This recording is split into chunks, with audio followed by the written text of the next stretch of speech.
Gurur Brahma, Gurur Vishnu, Gurur Devo Maheshwaraha, Guru Sakshat Param Brahma, Tasmai Shri Gurave Namaha, Tasmai Shri Gurave Namaha, Tasmai Shri Gurave Namaha. Arjuna uvacha nashto moha smridirlabdhva त्वत्प्रसादान्मयाच्युत स्थितोऽस्मि गतसन्देहः करिष्ये वचनं तव. This was the verse that we were looking at, and this is the when questioned by Shri Bhagwan as to if his delusion and doubt has been cut asunder by the knowledge that has been presented and the questions that have been answered by Bhagwan, Arjuna is replying. This is the final. Now, he never asked this question before. It was always a instruction or an answer to a question.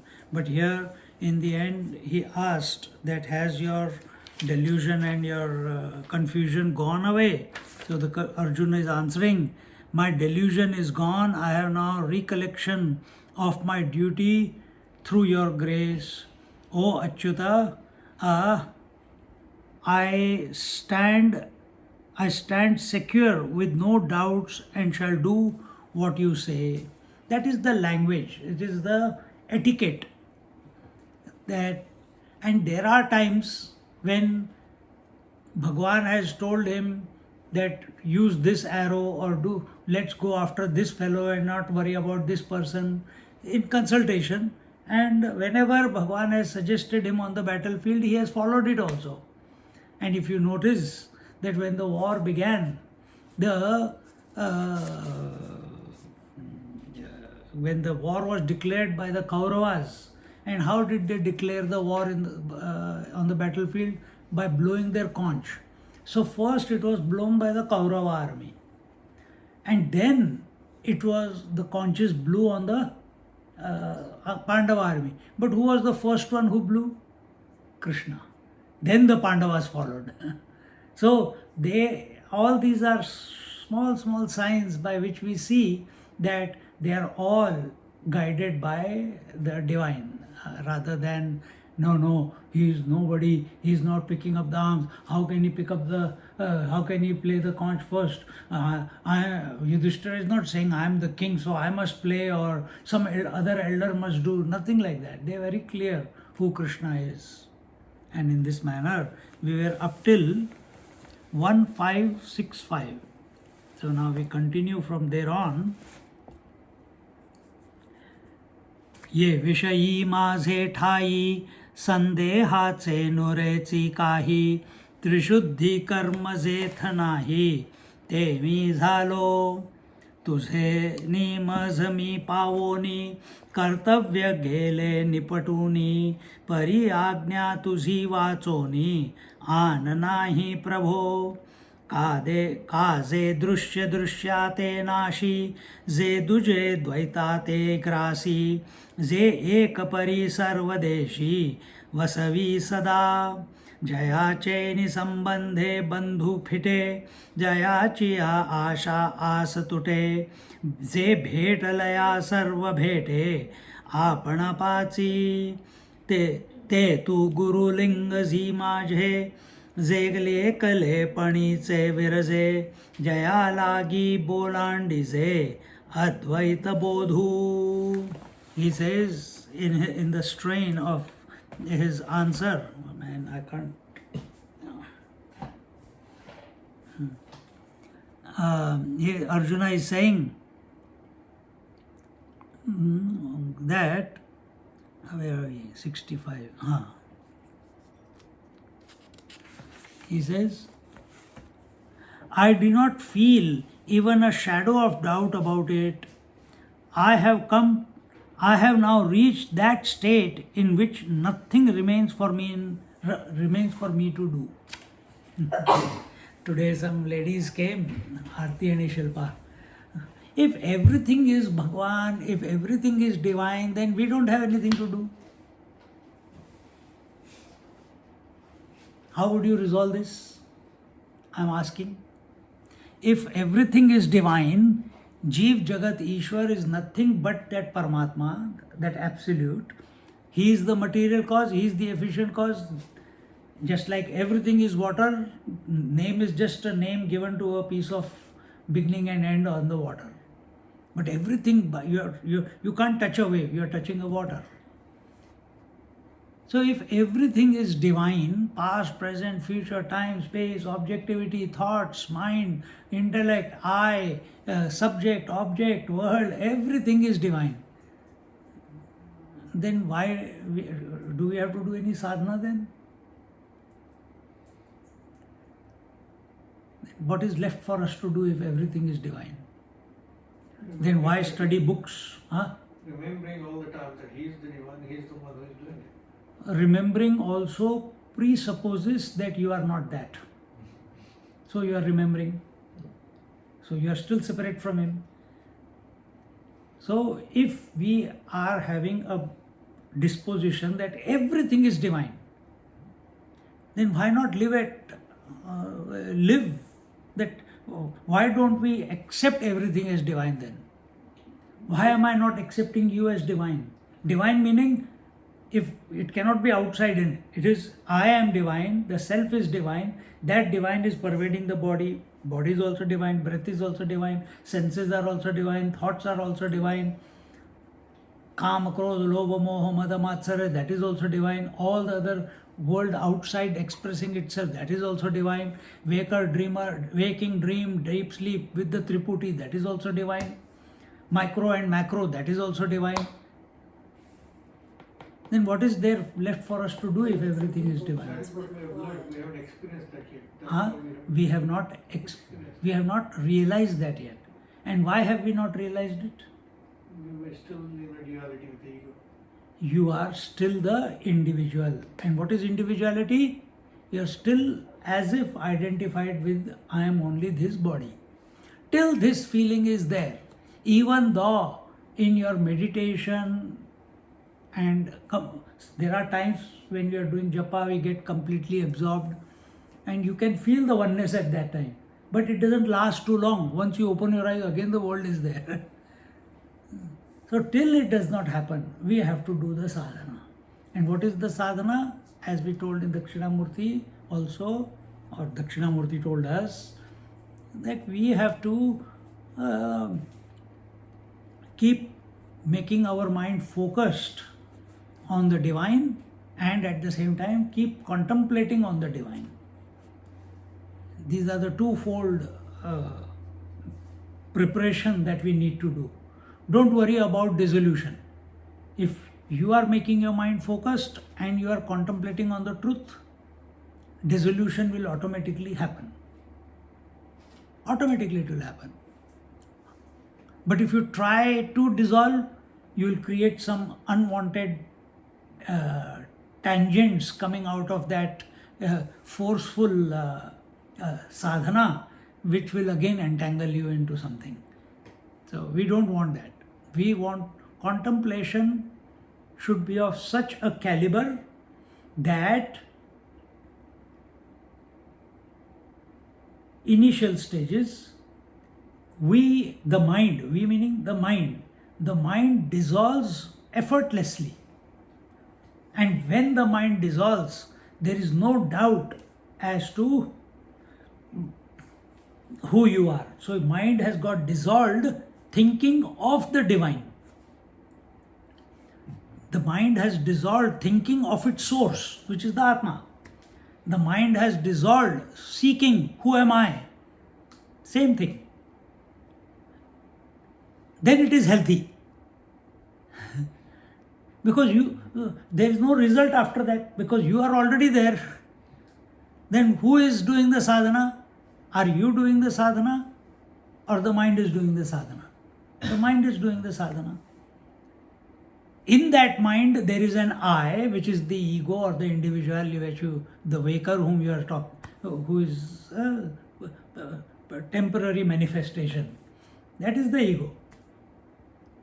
But you are independent one, who is behind the subject-object dichotomy. You are there, the witnessing consciousness, which is by nature infinite. So our thinking should be such. Someone SMS'd me, I know him from 35 years now. 35, 34 years. He says, so he's listened to Ishavasya Upanishad and he wrote me something. So last night I had to phone kar le and we sort it out once and for all. But he's writing, so I have to type. And his is, no, after we go into Samadhi, when we come out, the world is still there, then the thoughts of what I had for dinner yesterday, that comes up. So we have to sort out our subconscious impressions consciously. What does it mean that we have to sort out our subconscious? Can you pull them out and sort them out? You can't, because you don't know what is there. But something is there. Then how do you come to know that subconscious impressions are still there? How do you know?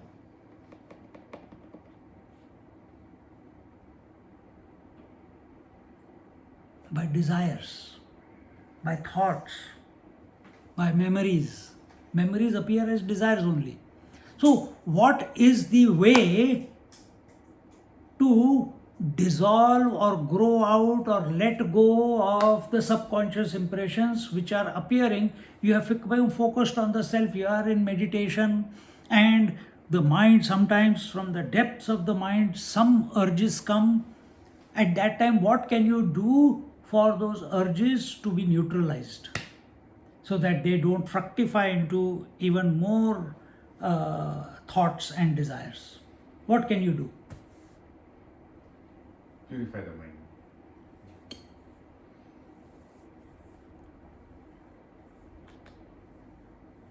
What can you do? What should be your disposition to let them go? Pick up the Lord. Become a witness. Be the witness. Be the witness. You cannot go and dig them out. What else is there? What else is there? There is infinite universe. Something from the universe will come out because you have lived so many lives. You don't even know how many lives you have lived. Are you going to sort out every damn life that comes out of your subconscious? Or you want to come to a point where you are, so when we are focused on the subconscious impressions, we are forgetting the consciousness that we are. Because we are working on them. They're exclusive. They don't cohabit. Who is? The subconscious impressions on the mind that you are talking about, Correct. and being with consciousness. Being the conscious, not Yeah. with consciousness, being the consciousness. The two things are Exclusive, because one is happening in matter, That's right. which is, but once we have said that it is matter, but already in 15th chapter Bhagavan has said, I am the thoughts also, I am the desire also, I am the emotions also, I am your body also, I am your subconscious impressions also, everything I am. There is nothing outside of me. Yes, and the notion that something must stop Itself is not correct. So that means the ego is speaking. So you are not being the witness at that time. If this intention is there that something must stop, that there are vasanas, there are subconscious impressions, there are so many of them, I need to clear up everything. That means you have not understood the power, you have not properly understood the power of being the light, of being the shining principle, being the all-knowing principle. So I went for 1 hour, I was answering him, but he was going back into all this. So I let him stew in it for one day now. Tonight I'll answer him. He's stuck in the Hatha Yoga, or in that you go and work out all your shortcomings. And so we are not here. Where are we? Our Arjuna is saying that do not feel even a shadow of doubt about it. I have now reached that state in which nothing remains for me to do. This recognition that everything is taking place by the divine will. What did we see yesterday in Kathopanishad? Where is activity taking place? Activity is taking place at the body level. The activity is taking place at the sensory level, 5 senses. Activity is taking place at the breath level. Activity is taking place at the mental level. Activity is taking place at the intellect level as conviction or I, and emotions or thoughts in the mind. And this activity is going on. See? But can this activity take place in these faculties if there is no life which is supporting these faculties? They cannot. So yesterday we saw in Ishavasya Upanishad that those people who think that life is dependent on in-breath and out-breath, he threw it out of the window. Life is not dependent on in-breath and out-breath. Life is dependent, or the life as we know it is dependent on the conscious principle, the Atman. If that is missing from a body, if that starts supporting the body, or body is unable to allow the expression of Atma, wrong language. How can inert allow the expression? By being a fit instrument. Okay, by being a fit instrument. If it is not a fit instrument, then that is called as death, but the death is not of the soul or the Atma. The death is of the body. And what is that death? Only first it was manifest, now it has become unmanifest. That unmanifestation is called as death. All the 5 elements which have gone into making this body, they go back to the 5 elements. See? Every night you go to sleep, where does the body go? It becomes unmanifest to your mind when you go to sleep. Next morning again it becomes manifest in your mind. Exactly the same way. So recognition of this fact, where has Arjuna come to now? He has come to know he is the Atma, and Atma is not other than Paramatma, and therefore he is recognizing that it is better to live at the will of the totality rather than the will of individuality. You understand? Because world is there, eyes are, when senses are there, mind is there, there will be a world. And that world is divided into micro and macro. So better to live from a macro point rather than a micro point. And therefore, from absolute point can you live? No. From absolute point there is nothing called life. It is only absolute. But from totality or macro point of view, there is individuality. So he says, I will do, there is nothing left for me to do, meaning my individuality has dissolved. Now I have come to this recognition that you are the source, you are the power behind, you are the one who is expressing through this world, and therefore your way, let your will prevail. That means, and this is a devotee. Till now, he was the sadhaka, he was the disciple, changing himself. Now he is surrendered to his will completely. That as you will, so will be done. It is a recognition. It is not that you have become low and that has become bigger. Krishna has become bigger. See?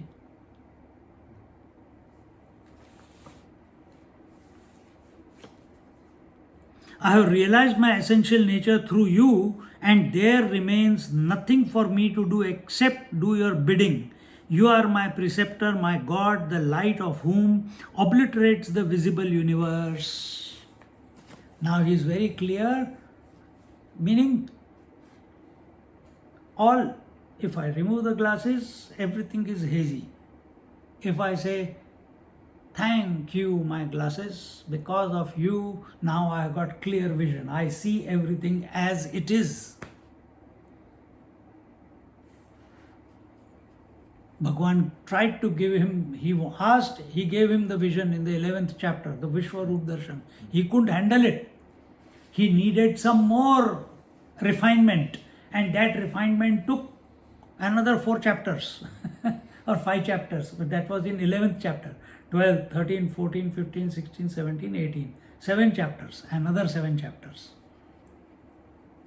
And that was the Gyaan mark, the path of knowledge, the Vedanta. And now he has come to ascertain that he is able to handle the scope, the scope of how one can be everything, and only by him, his will, everything is functioning. So if this body is functioning because of the Atma, if that life is not there, this body cannot, body, senses, mind, intellect cannot function. Similarly, the entire universe, it cannot function without Brahman or without Lord. Totality. So it cannot function without it. Recognition of this fact is required. Bas. And that alone is functioning through you. That totality, ocean, the ocean is in every wave. We are not going to the absolute. Here communication is happening, war has to be fought, confusions have to be cleared, clarity. How will inspiration come if we are not clear what our purpose at any given moment is? If I am clear that this position is not, "Arey yaar, chodo, lecture chodo, bring me some food." That is not why I have come here. I come here to take talk on Jnaneshwari and do it in a right manner.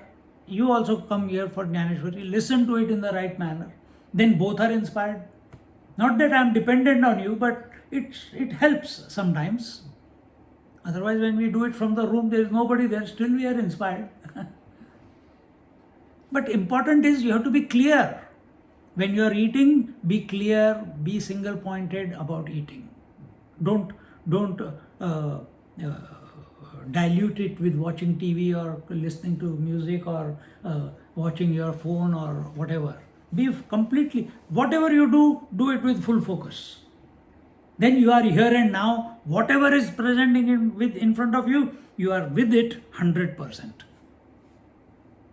And that is clarity. Then you are with your purpose every moment. You don't know what is going to come next. But whatever life presents to me, I am 100% with it. So here Arjuna is recognizing that without any doubt and confusion, that everything is happening because of his will. First time he is saying, I surrender to your will. I'll do your bidding. How will he come to know? Because he is now totally surrendered to the Lord will speak to him from inside, not always from outside, not necessary. Sometimes he will see from outside, but other times he will see from inside.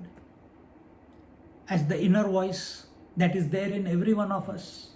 But we don't listen to it, we listen to our ego voice. It wants instant gratification, it looks for results, it looks for satisfaction there quickly. Whereas the inner voice, if we learn to catch that voice and listen to that voice, it will always tell you what is for your best and how you can grow further to be a good person. And if it is spirituality, what is needed in your spirituality, if it is required, it will also tell you.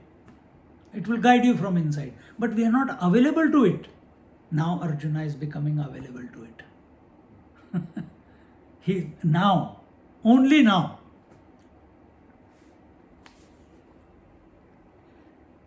So, we did all that. The sight of whom obliterates the visible universe, who although dual removes all duality, who although single pervades everything, whose very contact snaps all bonds, who when longed for destroys all longings, who when met with means come in contact with or attunement with, brings about one's meeting with one's own self. How beautiful the language Gyaneshwari Maharaj is using. Each one is a gem. Let's read that part and then we will come to it. We did till 70. Apanasi ho ni Brahma. So here it said the last line, 1570 said, Jaya lagi bolandize Advaita bodhu. Advait, the non-dual reality. So, realization of the non-dual reality is what you bring about in a person who has surrendered to you. And realization is knowledge. Realization is knowing is being. I am a conscious existence. And that conscious existence is all pervasive. It is not only inside the body, no, it is everywhere. Meaning, if you want to refine that a little bit, because here in the outside world we cannot see the conscious existence except in people. Where is the whole world existing? In the mind. How is it existing in the mind? As thoughts. Everything, past, present, future, 5 elements, inside, outside, all the directions, everything is existing by way of thoughts in the mind. And what is mind by nature? Consciousness. So, if mind by nature is consciousness, then why are we calling it mind? It is a similar question. If everything is water, why are we calling it a wave?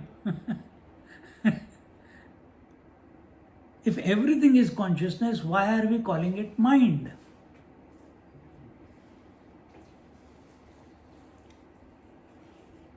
That consciousness which is thinking about object is mind. When that mind thinks about or has thoughts about the subject, the mind will dissolve into consciousness as consciousness. See? New Year message. This is the New Year message.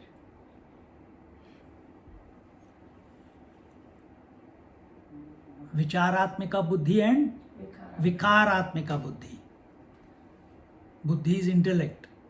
This is Advaita buddhi. Buddhi means intellect. So, is your buddhi coming to the non-dual principle?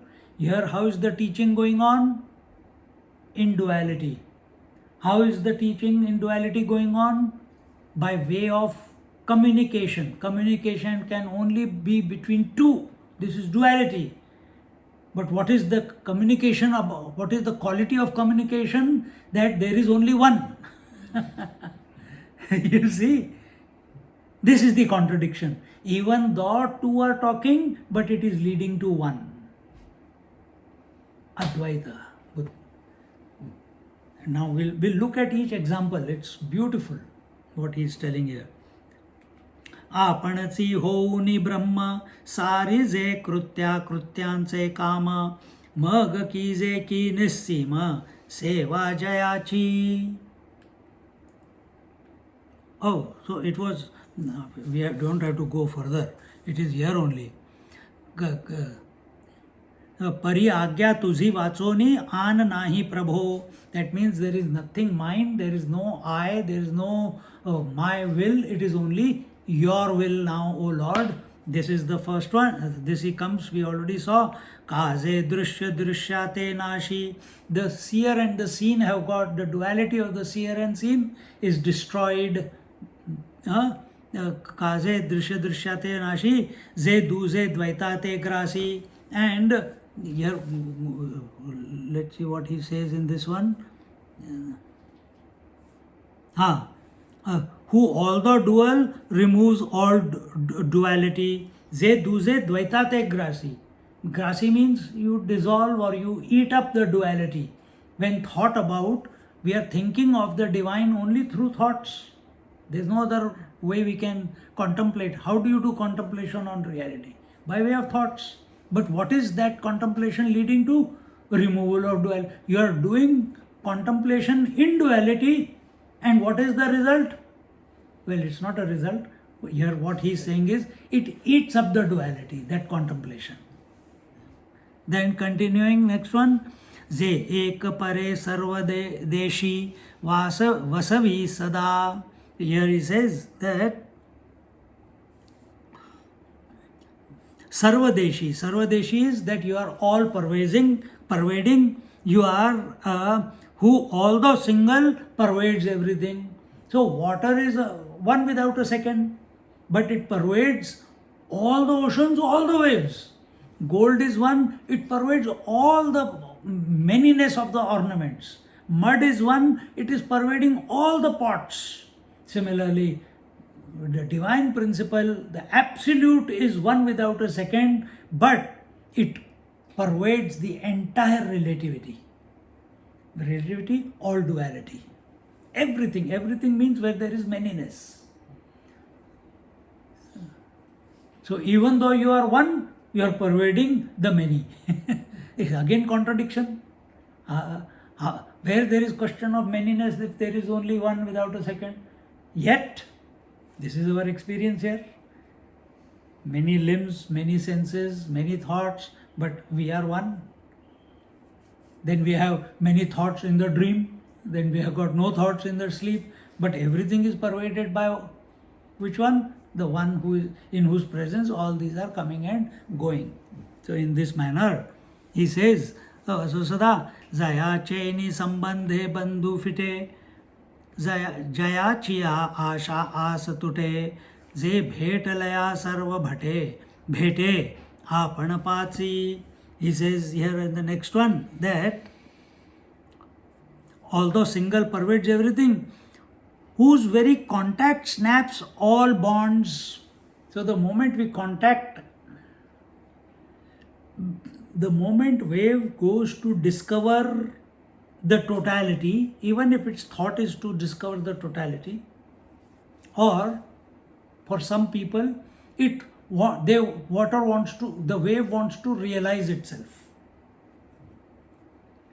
Will the wave go to total waters or will the wave go to infinite waters? When it looks down into itself, it becomes its form disidentified. It looks at its own source. What does it see? It sees the ocean or it sees the water? You can only see the water. It can only see the water. So even the bonds, what was the bond? Me versus you. What was the other bond? Micro versus macro. Individual versus total. Even that bond is broken away. Only the absolute remains behind. This, for an unprepared mind, it becomes very difficult to grasp what we just said. So they only keep totality and macrocosm and one without a second. How can it be one without you have to sort it out. For that you need focused mind. Without focused mind, these things will not click. If it is clicking, you are done the hard yaka. If it is not clicking, then make your mind focused further, more single pointed. Single pointed mind automatically gets the capacity to comprehend these ideas which are contradictions in one way, but here our intellect is not getting lost in the contradictions, but it is listening to the words and is able to suss out the essence as the self. And there the surrender happens. So it's not trying to look for an answer. It's not trying to look for a conclusion. For intellect always wants to work in cause and effect. But in Vedanta or in this particular here, in all these examples, We are giving examples of duality, but the conclusion is always the unifying principle. And that unifying principle is not a result. It's not the fruit of thinking, contemplating. Why? Because you are already that. So how can you gain yourself again? देखो मजा कितना है. How can you gain yourself again? You are already consciousness. How can you? No, I am more conscious. You're stupid or what? I am consciousness more. You are already consciousness. Which one? Infinite consciousness. Then all what you did in so when you came to this point, you have already sorted out the world. You have already become single pointed. You are already refined your thinking, contemplation, and you have come. You are already subject oriented. You are so hooked on to the subject that you don't need anyone's guidance. All you need is a slight, if you are going wrong in your, if the only difference here can be, are you subjective or are you objective? Are you still thinking through thoughts about the subject, or are you thinking about are you being the subject in spite of the thoughts? This is the only final refinement that is required in contemplation.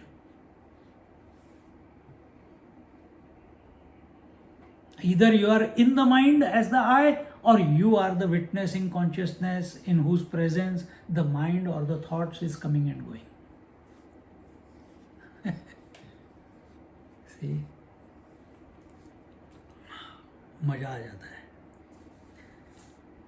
है. So, whose very contact snaps all the bonds.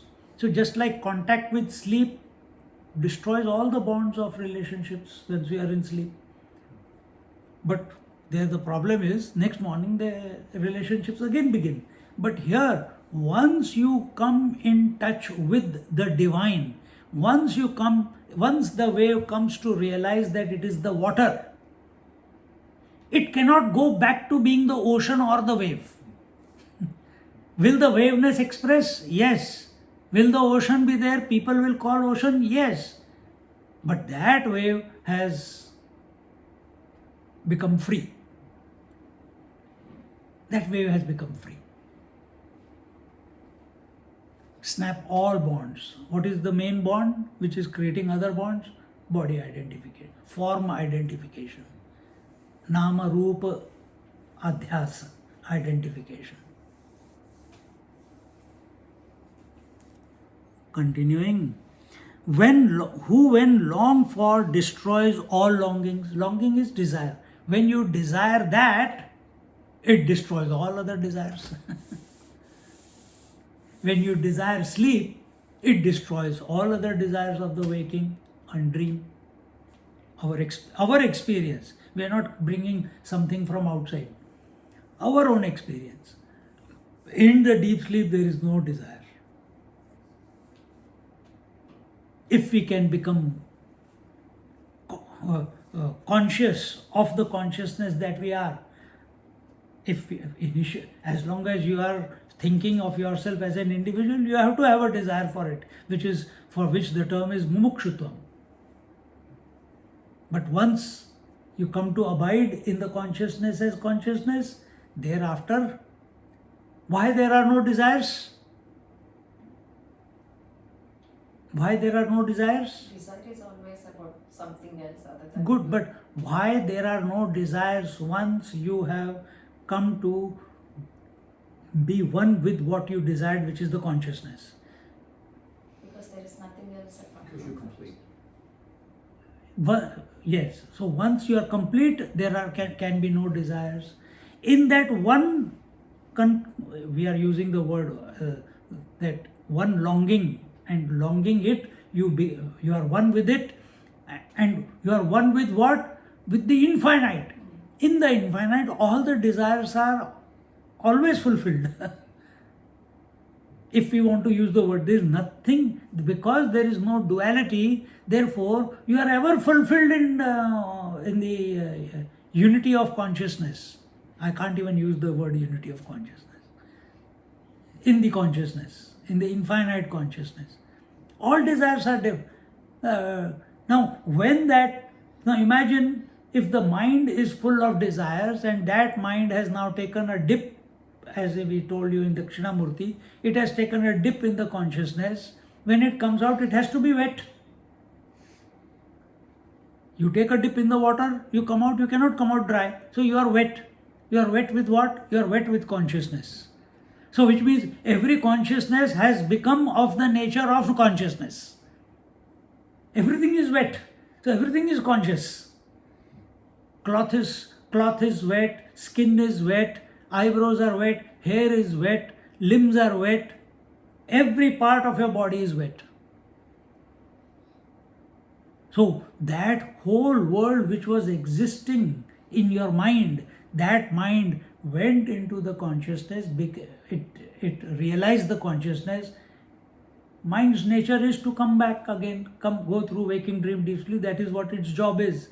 Even after it takes the dip, when it comes now, then the entire waking manifestation which is in the mind, it becomes of the nature of consciousness. The dream becomes of the nature of consciousness. Sleep is also a wakeful sleep of the nature of consciousness.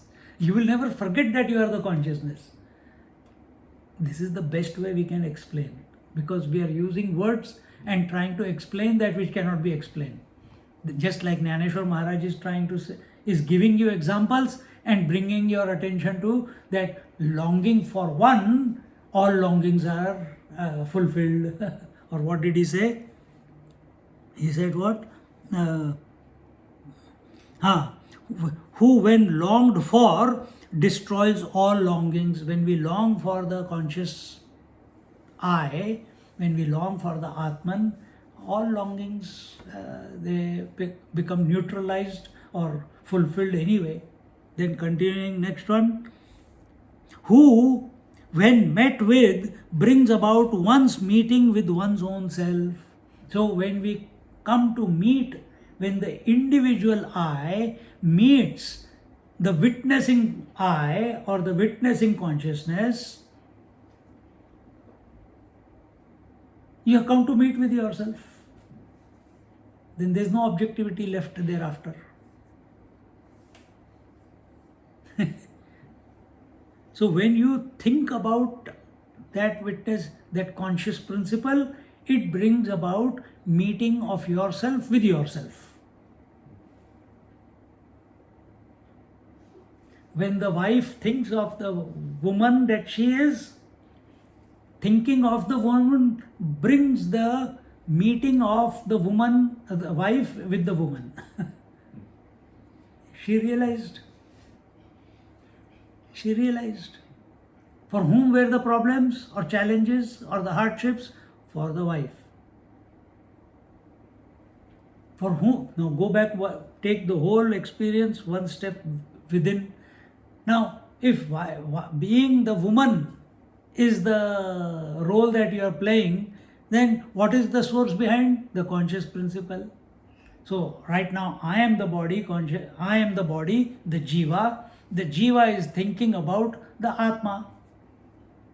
So jiva is also I, Atma is also I.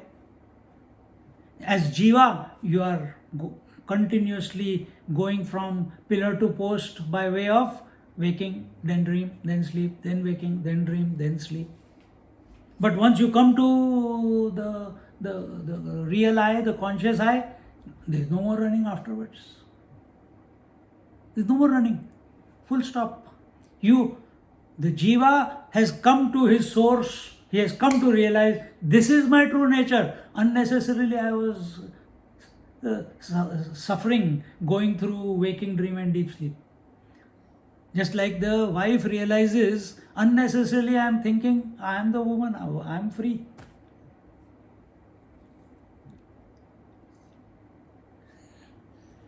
This is the art of thinking. This is the art of thinking. In this you don't need to believe anything. You have to just analyze your own experience. There is no blind faith here. But for doing this, you need to be sharp. You need to be pointed. You need to be accurately thinking about what is required to be thought.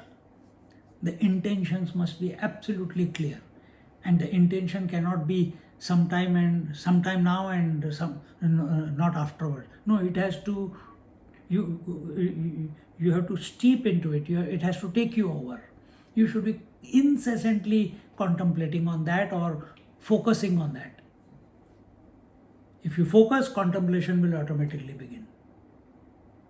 If you don't focus and only contemplation is there, then you will try to purify your vasanas.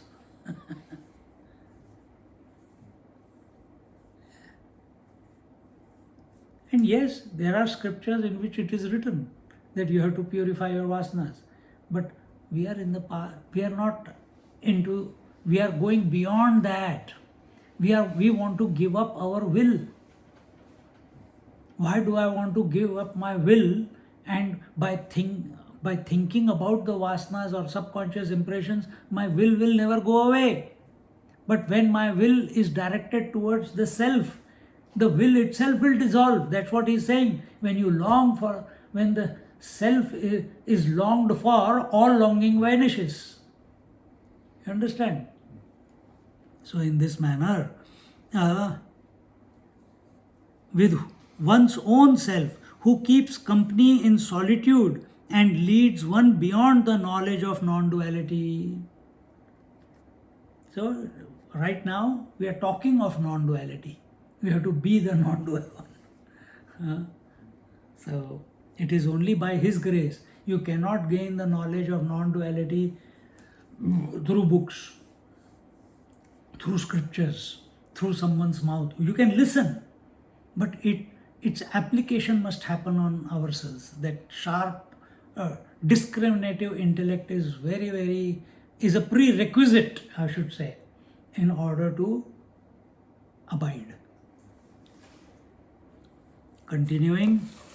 आपणची होनी ब्रह्म सारीजे कृत्याचे काम मग कीजे की निस्सीम सेवा जयाची गंगा सिंधू सेवू गेली पावतांची समुद्र झाली देवी भक्ता cell Dighali निजपदाची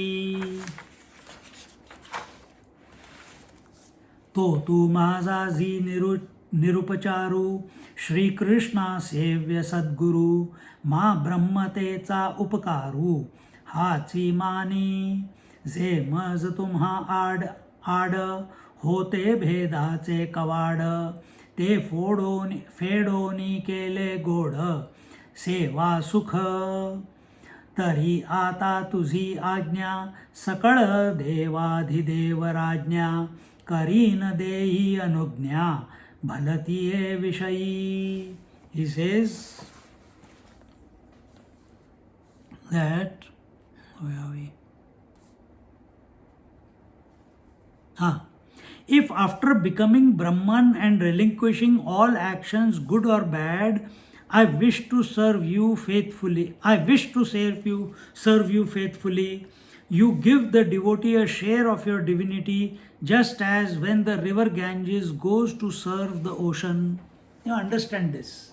Now, once you have realized, you have come to the freshness that you are feeling after having taken dip in the consciousness, the cleansing feeling, the auspicious feeling. If you have not experienced that, go to Gangaji and you will feel it.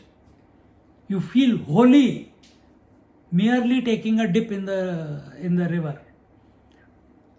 Now after that, what can you speak? Because language is going to continue, the world is going to continue. Now it is the language of gratitude. Now it is not because you have come to know everything is one. But the phenomena is still going to continue. Now, the Gyaneshwari Maharaj, in this Jnaneshwari also, Nivrittinath has guided me by the grace of Nivrittinath. So you think Gyaneshwari Maharaj doesn't know that he is the self? Without that knowledge, he cannot speak like this, give this explanation so succinct and clear. But he never says, I am doing it. Every chapter begins that my teacher has now guided me to, I have taken a rest for too long and he is prompting me to start again on the next chapter. And he starts. It is only by his grace that these words are coming out of my mouth. It is by his grace that this clarity is coming. It is by his grace the nirupan, in English mein kya bolenge nirupan ko? The explanation of the shlokas of the Bhagavad Gita are taking place. So there is no ownership. Where there is ownership, there is ego. Where there is no ownership, you are slowly, even though you are speaking in duality, where your attention is on some higher source who is more perfect, who is more expansive, your individual ego is dissolving in that because you're not allowing it to put its hood up. If I say I am doing it, gone. If you say, Gyaneshwari Maharaj also says sometimes I, or here in this book he has never said I, only when he is talking about his teacher he speaks I. I am speaking only because he is prompting me to. There he says that way. But otherwise the dialogue is only between Krishna and Arjuna. So when this communication that is taking place is recognized as taking place by the grace of the divine, you feel the gratitude. We never say that it is that everything this is my knowledge. No, it is come from our parampara. It came from my teacher. My teacher taught me. My teacher learnt it from his teacher learnt it from his teacher, and it goes on to the beginning of creation. So there is no arrogance that it is our knowledge. We are only grateful that in the presence of our teacher, we were able to have the correct vision. Our vision was corrected, like the glasses. Now I can see clearly. World is the same. Before I could not see it, now I can see it. Before everything was hazy, now everything is clearly demarcated. So world is the same. This from relative standpoint. So when we study the scripture, it is to get a clear picture. Our mind must must transform, must go through a conscious transformation and become divinized fully. We are not even trying to remove the thoughts thereafter. Then whether there are thoughts or no thoughts. But once the mind is divinized, then the subject is divinized, the object is divinized, then the instruments of knowledge are divinized. Everything is divinized. In fact, there is no subject, because there is no subject. The I will not appear. I is already, you have come to recognize that you are the Atma. But for communication purposes, the I thought does appear in the mind of masters also. But everything is divinized. So there is no enemy, there is no friend, there is no otherness, there are no differences. Yet communication is going on. Yet the drama goes on. Yet the sport of life goes on. Because that's how it is. Even if the wave realizes that it is the infinite waters, the game of being the wave will continue. It is not going to stop. See? So here he says, if after becoming Brahman and relinquishing all actions, now I have realized all actions, action was equal to consciousness taking ownership of activity, the doership and enjoyership. Now, once I have come to recognize that I am the Brahman, I have taken a dip, I have realized actions are still going, but then now who is doing the actions? The divine will is performing the actions. It has always been doing that.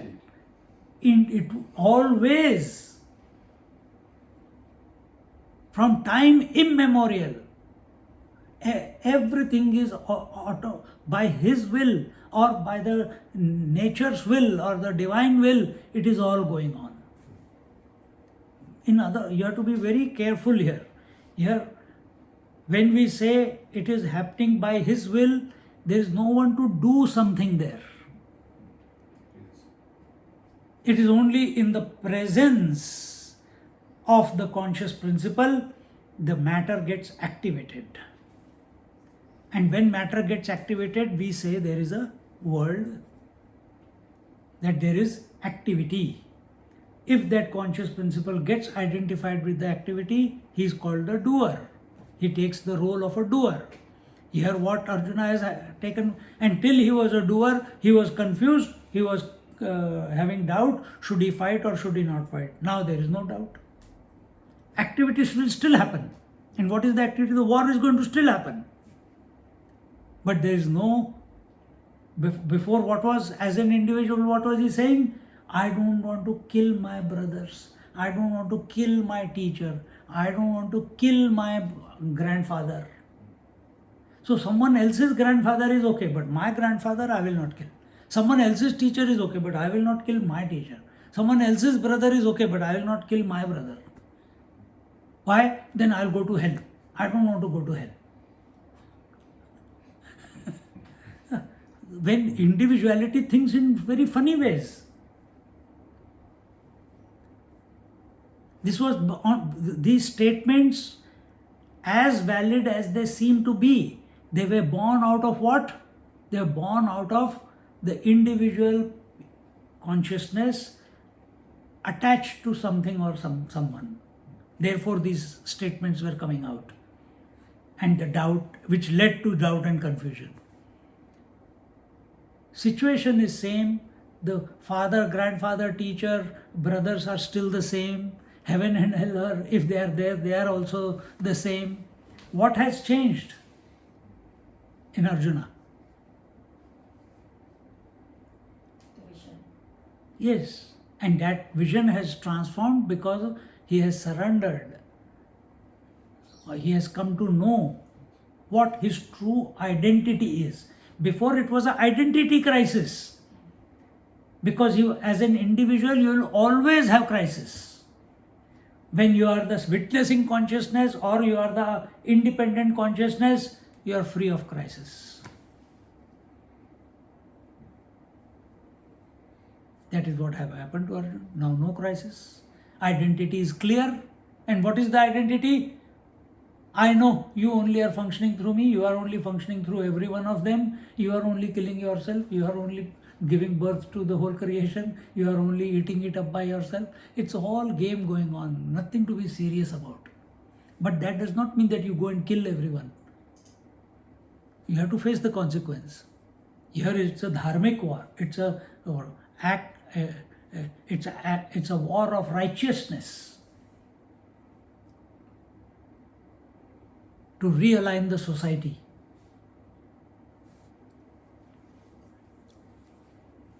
So here he says that I wish to serve you faithfully. You give the devotee a share of your divinity, just as when the river Ganges goes to serve the ocean. What does it mean that you give the devotee a share of your divinity? I've given this example many times.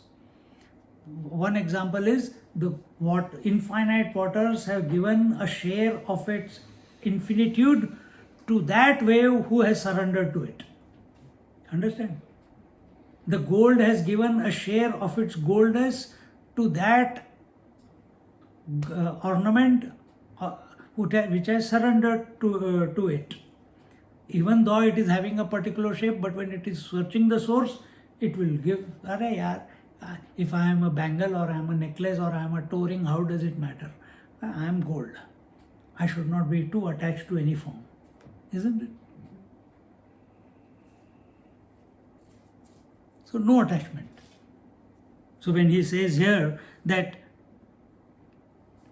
another example that is coming after these examples is when in front of a mother magnet you keep the iron files, they have not even touched the mother magnet, but they also get, they, as slight as it may be, but if you keep them for their some time, if you keep them for 700 verses, they will also become magnetized.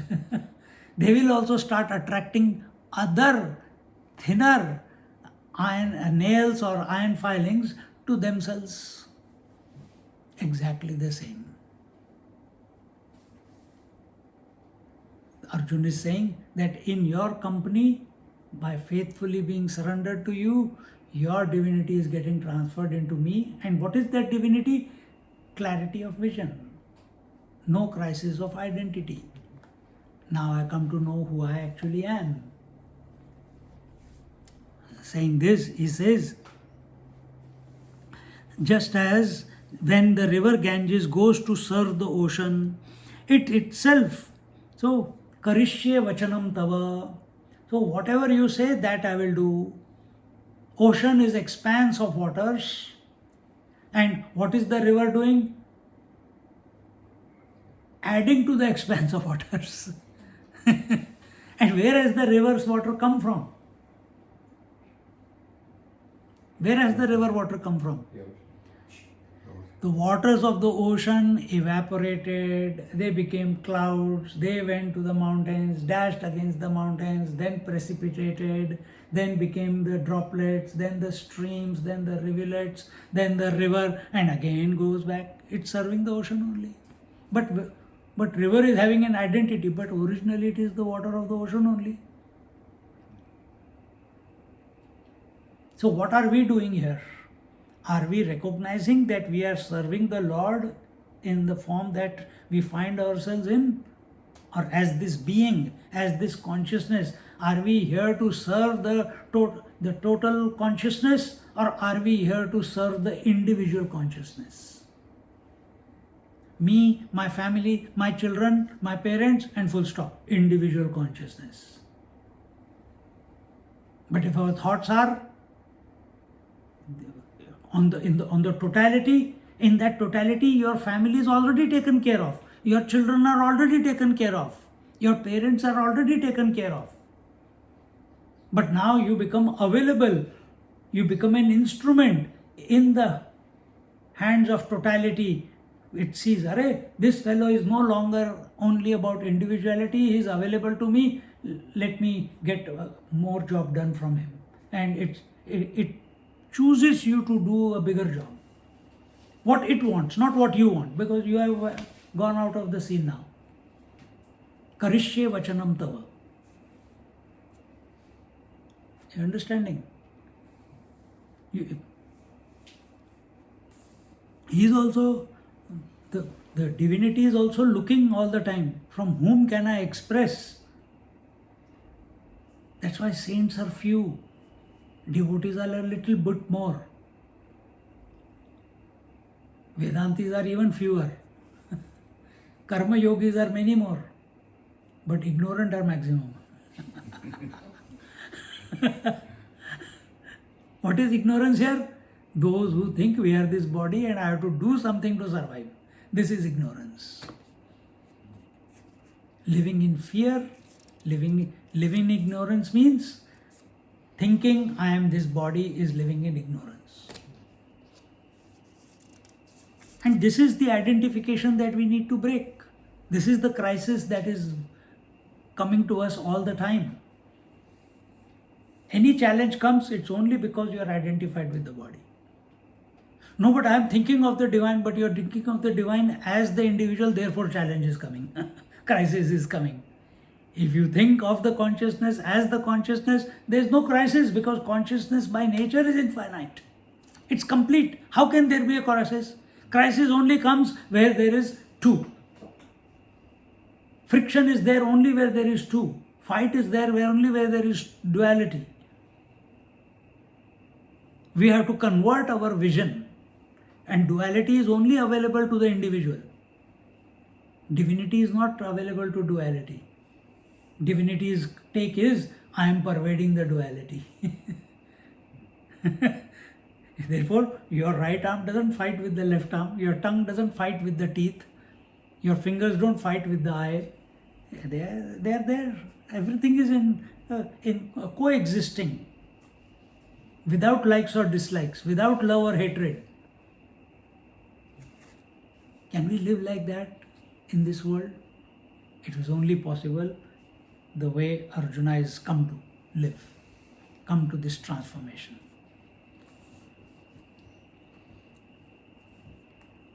You are my worthy preceptor, fit for worship without any formality, who has laid me under a deep obligation by granting me the vision of Brahman.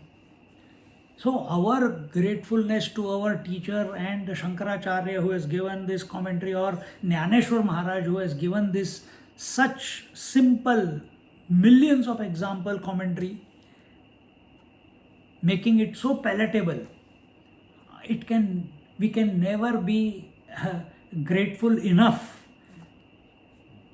Can never be grateful enough. Again and again and again, my prostrations, and for that you don't have to do puja. More than puja, lighting lamp, putting the incense stick and going to pilgrimages and going to temples. A true prayer in your heart of gratefulness to the divine within, because that Gyaneshwari Maharaj is the divine, that Krishna is the divine, to that principle is enough.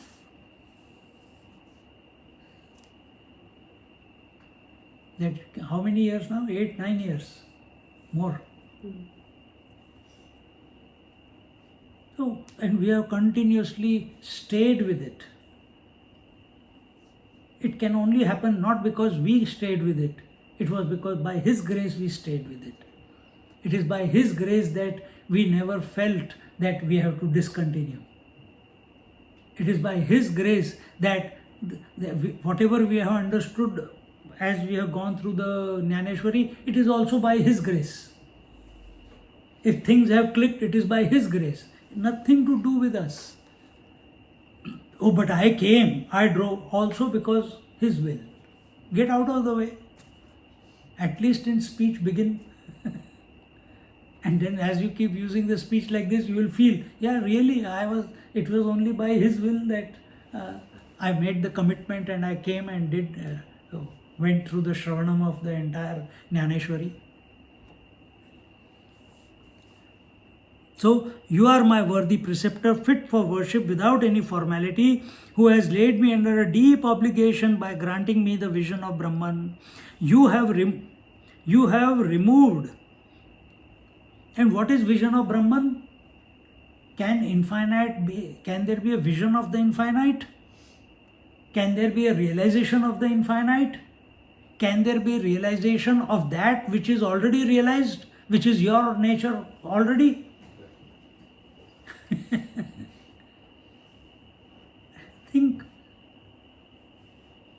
The only transformation that has come afterwards as a result of that, at one ment with or recognizing that we are that reality, is the transformation that there is no duality even though duality is perceived. Everything is divine. And what is that? Jeev, Jagat, Ishwar. Jeev, Jagat, Ishwar appears to be three, but actually it is one.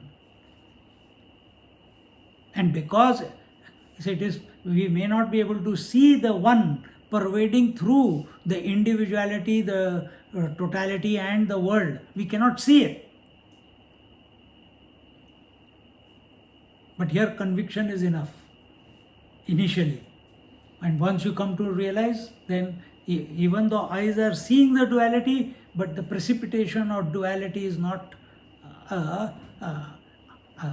creating the crisis. Even though you are seeing the duality in your body, but the duality in your body, the left eye is not the right eye, right hand is not the left, it's not bringing the onslaught of crisis. Am I the left or am I the right? Am I the head or am I the feet? This confusion never comes to you, isn't it? Because you are pervading it.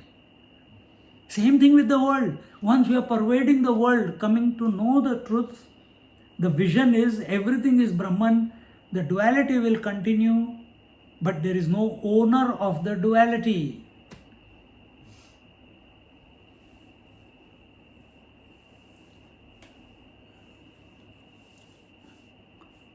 No more words about that. Huh? Then he says, vision of Brahman, you have removed the screen of distinctness which existed between you and me, and you bestowed upon me the sweet joy of serving you. O God of gods, I shall do whatever you command me to do. Huh? You have removed the screen of distinctness. Distinctness, the sense of separation. This book is separate to this book is separate to the lamp is separate to the camera is separate to the laptop is separate to Colin is separate to Nagaraj is separate to sofa. Every object in this creation. Why even the 5 elements? We say earth is separate to fire, water is separate to fire is separate to air is separate to space. Think a little bit deeper. Is it real that the separation between the 5 elements is there? Because everything is existing in space. So space being the cause, space is pervading every element. But you are seeing, where you are seeing the others, you are not seeing the space, but it is there. Without space, how can it express itself? When we are available to this unity of experience, unified experience, Sutre Mani Ganaiva, through all the forms there is one theme which is constant, and that constant theme is that of reality, and that reality I am.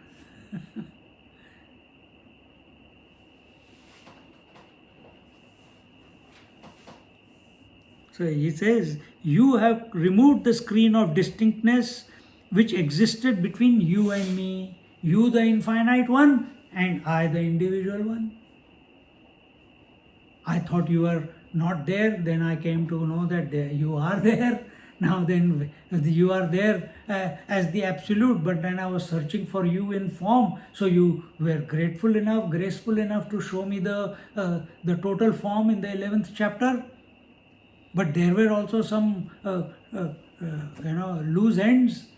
Then you continued guiding me in 13th, 14th, 15th, 16th, 17th chapter. And now there is no doubt left. Now I come to be the absolute, as the absolute, and it has happened only because of your grace. If you were not speaking, I would not have understood. And you were patient enough, like a mother. He is called Mauli. Krishna also was the mother. Like a mother, you nourished me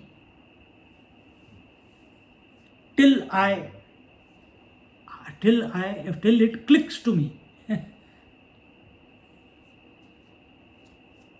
And therefore, I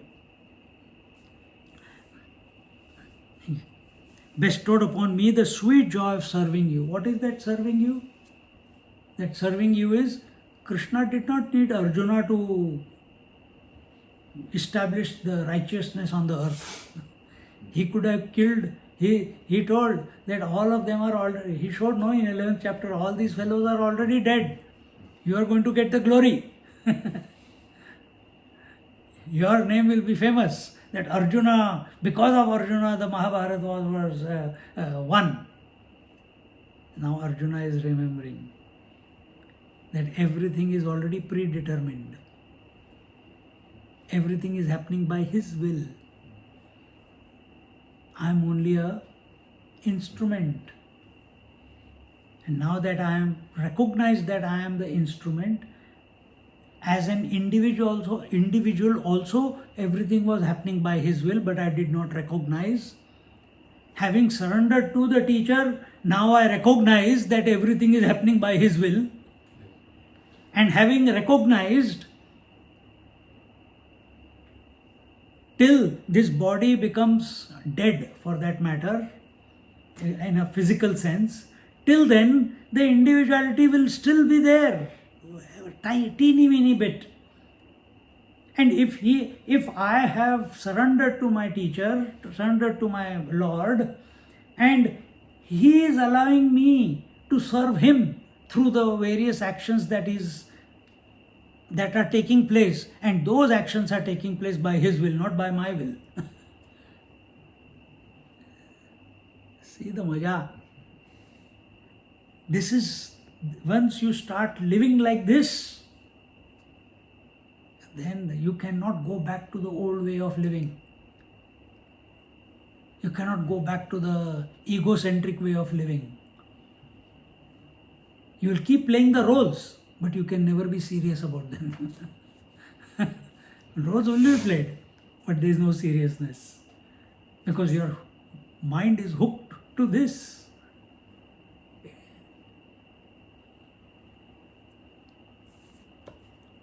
O God of gods, I shall do whatever you command me to do.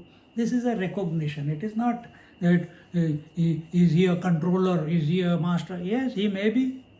But when you understand it in this light, then where is my status? Where is my individuality? It is nothing. I am only part of the total. If I look at the total world, I am only part of it. Wave is nothing but a part of the ocean. At any given time, before, during and after, only ocean was existing. The totality, total consciousness. So once you recognize, before my birth, the Lord was, total consciousness was. While I am existing, the total consciousness is existing as the witnessing consciousness. And after this body goes away, the total consciousness will still be total consciousness. And where is this ego then? There is no place for the ego. Ego is only because I have taken ownership of the activity. And from that activity, I have done actions for a particular result. Did I receive them, get those results or not? But those actions always leave an impression behind. And this becomes a self-defeating cycle. Only by surrendering to the Lord, Shishyasteham shadhimam tam prapannam. Only by surrendering and being ready, surrendering to the Lord and be ready to change yourself as per the requirement, that this conditioning can be dissolved. This conditioning is not existing, yet it is appearing as real to us. So this is the way out of it, by studying the Bhagavad Gita in a systematic manner.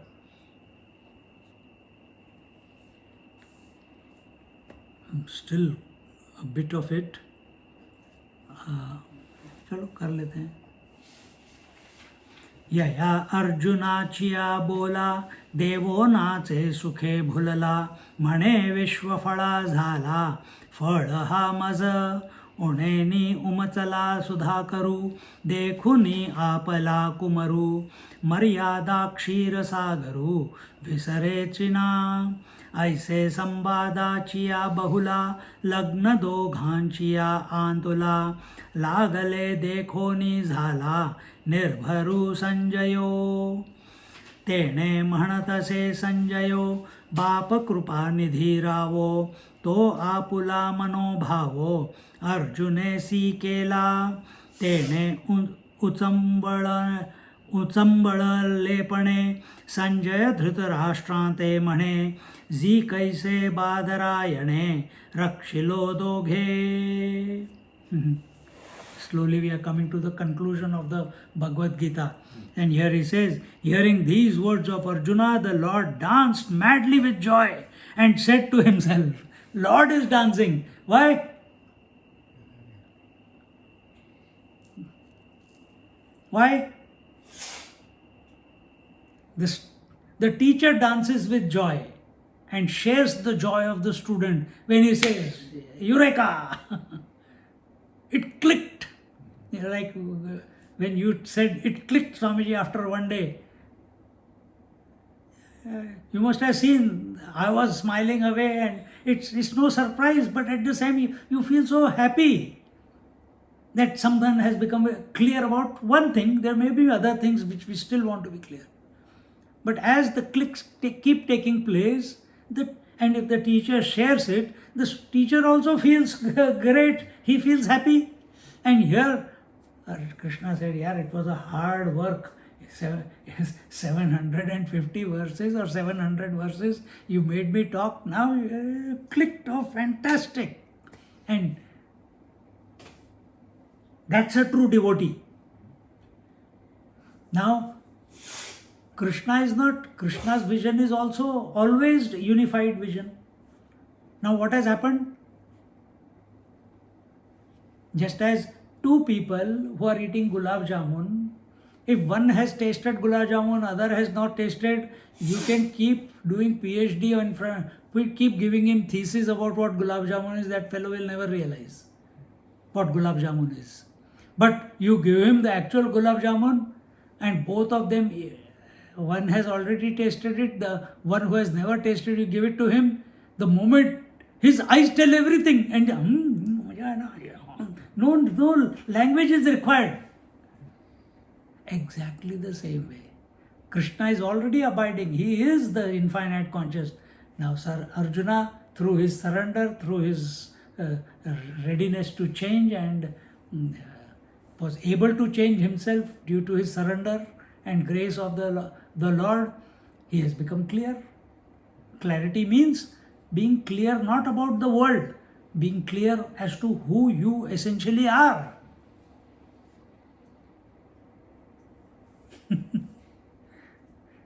Krishna is already clear. Arjuna has become clear. When two clarities meet, do you require words? You don't require words. So Krishna, hearing these words of Arjuna, the Lord danced madly with joy and said to himself, I have secured in Arjuna the best of all the fruits in the world.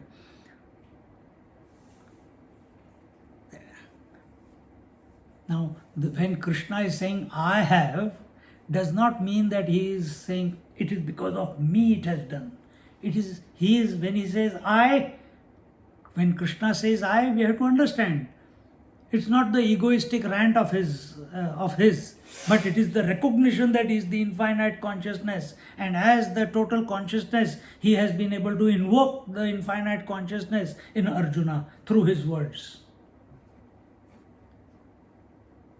When your small children are there, you teach them 2 ones are 2, 2 twos are 4, or you teach them A for apple, B for boy, and after some days, the child is able to say the whole A to Z with the appropriate word going with A, B, C, D, E, F, G, H, etc. You feel happy.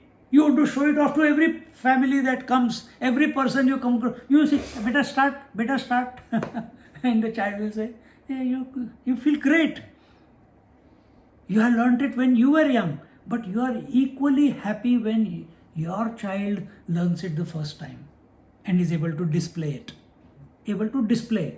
Nani, Mummy, why do you know? Why do you want to ask me to chant again? You already know it. Then you will not share it. But when the child is saying and you are listening, here Arjuna is saying, my delusions and confusions are over, my crisis, identity crisis over. Now I recognize that you are all that there is. You are only functioning in and through everything. And I thank you for allowing me to serve you. Thank you for choosing me to do your work. There is no individual will of mine left anymore.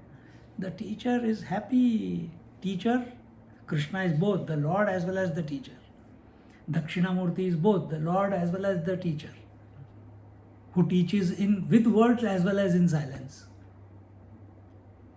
So Krishna is very happy. The Lord is very happy that, hey, out of so many people, how many people were associated with Krishna? How many people came to have this clarity what Arjuna has had now? None.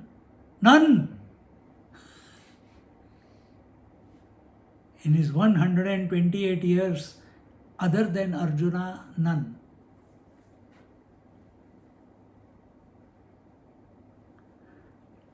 Bhishmacharya came to know on the deathbed. On the deathbed. See? I have secured in Arjuna the best of all the fruits in the world. Does not the milky sea forget its limits and overflow after seeing its sun, the full moon? What happens on the full moon? The joy in the ocean comes to the forefront, means it bulges with joy, bliss, and it breaks the barrier. It crosses the boundaries of the limit. Why? Because the sun is fully bright in front of him. Sun meaning the moon.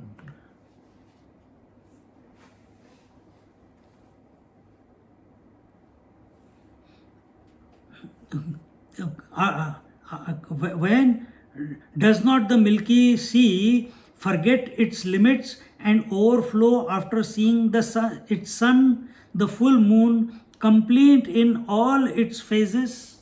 So it has seen the sun, meaning the moon, grow day after day. It was not available on one day on the Amavasya day. Then slowly through the 14 phases, it has become fuller and fuller, brighter and brighter, illuminating everything. And then that day comes when it is fully bright. The ocean is very happy. Oh my God! And now I am able to reflect him completely. And in that reflection, when the reflection was only a little bit, different phases, till it reached the moon, the waxing or not waxing, the fullness, the high tide in the ocean is not equal to the full moon high tide. Other phases it is less. Only on the full moon is the highest high tide. Same way. If you are so happy because your grandchild is or child is learning, saying ABCD, how much joy it will be when that child has come to, with clarity, be free of all doubts, confusions, identity crisis, and come to ascertain, discover, realize his essential nature. And there is no arrogance about it. There is only gratefulness, as we see in the words of Arjuna. The teacher will be happy. He will test him. Here it is not like that, but with other masters, they test the student. They test, they check. Is he on the surface he has surrendered or he is really surrendered? They test, they put you in situations.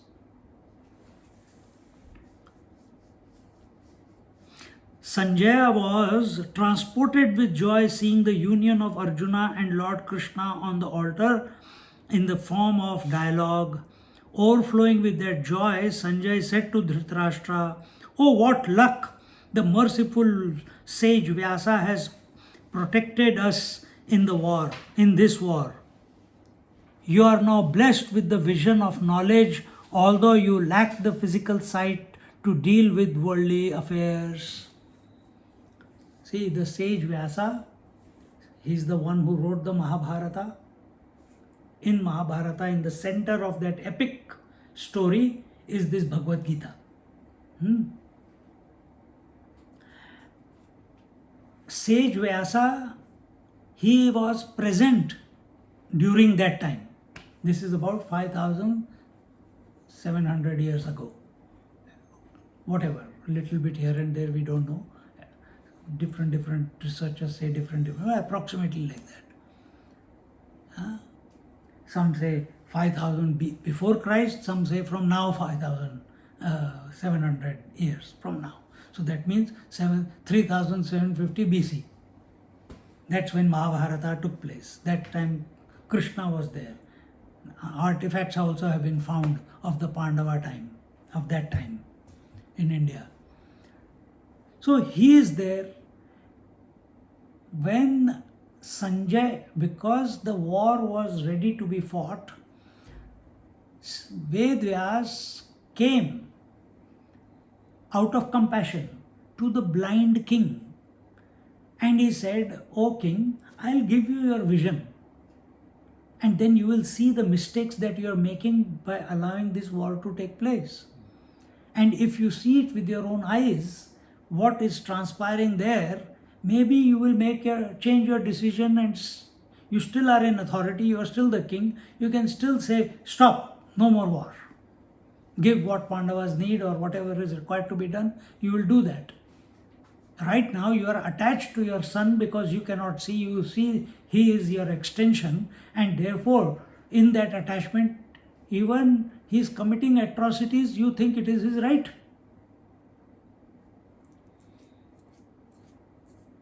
Somewhere deep inside, say, the great sage Vyas, he is a realized master. When he is saying something, it will affect anyone who is hearing it. What they do with that is heard, that is a different matter. But affect it will. But now the blind king is thinking the water under the bridge has passed so much that I can't build a dam there. I can't, things are out of my control, the sun is out of my control, and I can't change the circumstances that have come about. And therefore he says, somewhere deep in his heart he knows what Vedvyas is telling is correct, and not wanting to see the destruction of his family, because somewhere still there is a hope that the great grandfather in their Kaurava side has a boon to die whenever he wants, and he is the greatest warrior in the enemy side of Pandavas, Arjuna. So he has a freedom to die when he wants, and he is the greatest warrior in the entire battlefield. He is greater than Arjuna. Somewhere the blind king is still having hope that he's got a free will to die when he wants. Nobody can kill him. We will certainly win the war.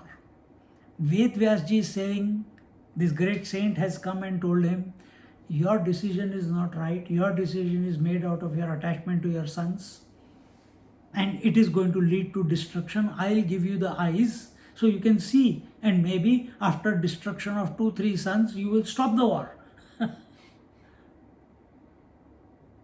Dhritarashtra, the blind king, did not accept that offer. Under that spell, blind king under the spell of ignorance. Wise words were coming to his ears, but the words of his sons was more important, their wishes was more important, their well-being was more important. But his brother's son, who are fighting on the other, they are not there. They are also his son, his sons only. He is responsible for them.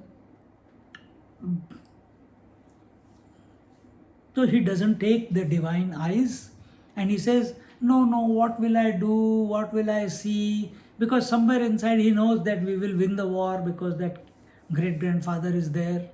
He says, no, if you want, you give these divine eyes to the divine vision to Sanjay. Sanjay is the commentator who is giving this commentary to the blind king. And he gives it. For 10 days, the blind king does not ask for any commentary. The war went on for 18 days. For 10 days, he did not ask for any commentary. He did not say, use your divine vision and see what is happening at the war. Because the messengers were coming and giving only positive news. That today, the great grandfather killed so many soldiers, so many warriors. The Guru Dronacharya, he killed so many. Duryodhan killed so many. 10 days they were on a winning streak. But on the 10th day, that man, that grandfather who had the free will to die when he wants, he falls down by the arrow of Arjuna. Suddenly there is a shock in this blind king. He says, Dhritarashtra, and he says, "What happened, Sanjay? How come the news has come that the Bhishmacharya has fallen? How come this happened?" Then Sanjay says, "Okay, I'll tell you." And he starts from the beginning. And what we are hearing, the commentary of the Mahabharata, in Mahabharata, or in this, it is from the beginning. But it is being delivered to the blind king on the 10th day because Bhishmacharya has fallen down. So don't be a Bhishmacharya. Don't be a Dhritarashtra. Be attached to near and dear ones. Be attached. There's only one worthy thing to be attached, to the divine. Only he can transform your vision to see that everything is divine. We'll begin from here in our next class. Om Purnamada Purnamidam Purnat Purnamudachyate Purnasya Purnamadaya Purnameva Vashishyate. Om Shanti Shanti Shanti. Harihi Om. Shri Gurubhyo Namaha. Harihi Om. Just sit quietly for a few moments.